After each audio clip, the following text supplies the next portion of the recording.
Thank you. Thank you, Duncan, and thank you, everybody, for coming to this press conference today. It's really important that this negotiation be covered because the eyes of the world, and particularly the eyes of labor, are upon us.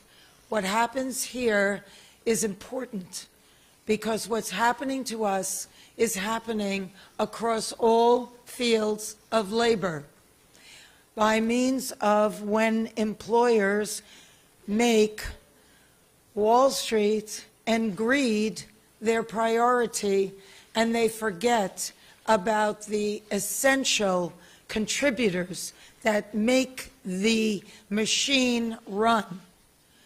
We have a problem, and we are experiencing that right at this moment. This is a very seminal hour for us. I went in earnest thinking that we would be able to avert a strike. The gravity of this move is not lost on me or our negotiating committee or our board members who have voted unanimously to proceed with a strike.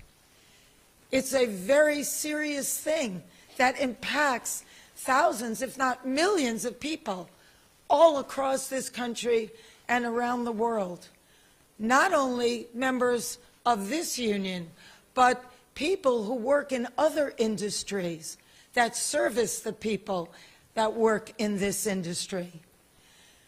And so it came with great sadness that we came to this crossroads, but we had no choice. We are the victims here.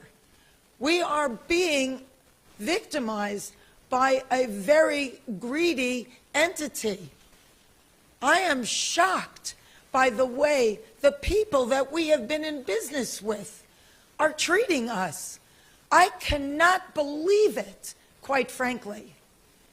How far apart we are on so many things. How they plead poverty, that they're losing money left and right when giving hundreds of millions of dollars to their CEOs. It is disgusting. Shame on them. They stand on the wrong side of history at this very moment. We stand in solidarity, in unprecedented unity.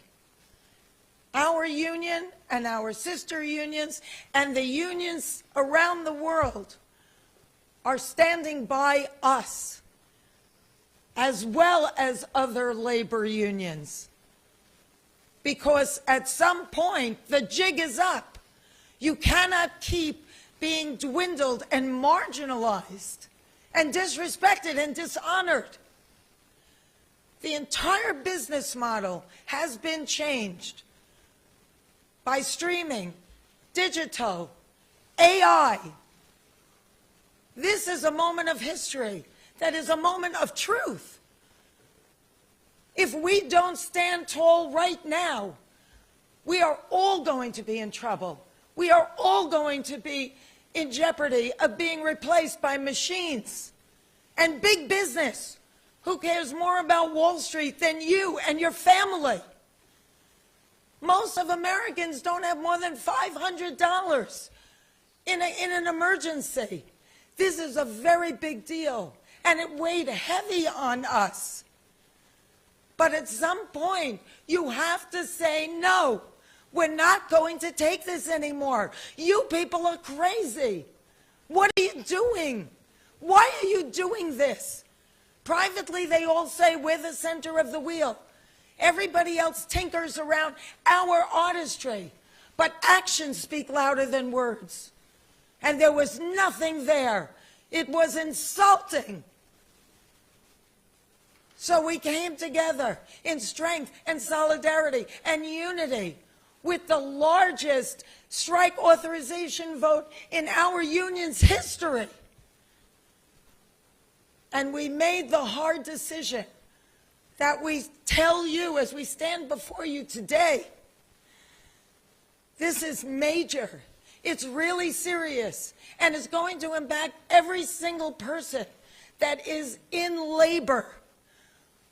We are fortunate enough to be in a country right now that happens to be labor friendly. And yet, we were facing opposition that was so labor unfriendly, so tone deaf to what we are saying. You cannot change the business model as much as it has changed and not expect the contract to change too. We're not going to keep doing incremental changes on a contract that no longer honors what is happening right now with this business model that was foisted upon us. What are we doing? Moving around furniture on the Titanic? It's crazy. So the jig is up, AMPTP.